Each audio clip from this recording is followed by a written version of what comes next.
As an urban, social and cultural geographer, I'm interested in a few things. One of the things I'm interested in is sort of order and disorder in public space. Stuff that I'm doing on graffiti grew out of an interest in looking at young people and creativity here in Western Sydney in particular. I started looking.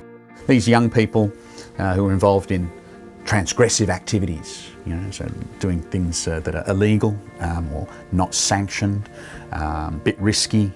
That was where my initial interest in graffiti started. And I started doing some work around legal graffiti walls in Parramatta. With graffiti, it's a very interesting time because there are these places that where you can do legal graffiti, which is kind of like an oxymoron, because graffiti is assumed that it has to be illegal. There's this new area called sort of street art. And people assume that street art is good and graffiti is bad, and street art is legal and graffiti is illegal. But it's not that simple.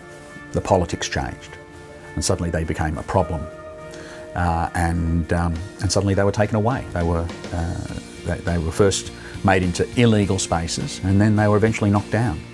And when that happened, it changed the local dynamic around graffiti practice.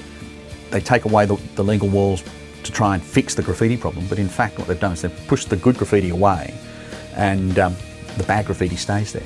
I've just been involved in some research with the City of Sydney, working with a colleague at University of Sydney, and we've done a survey of the City of Sydney LGA, and in that survey we've found hundreds of sites, what we're calling significant sites, where graffiti exists and has existed for some time.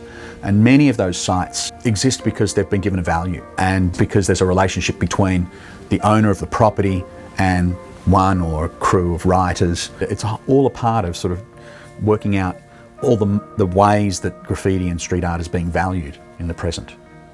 Beyond that sort of stereotypical negative valuation of all graffiti is bad.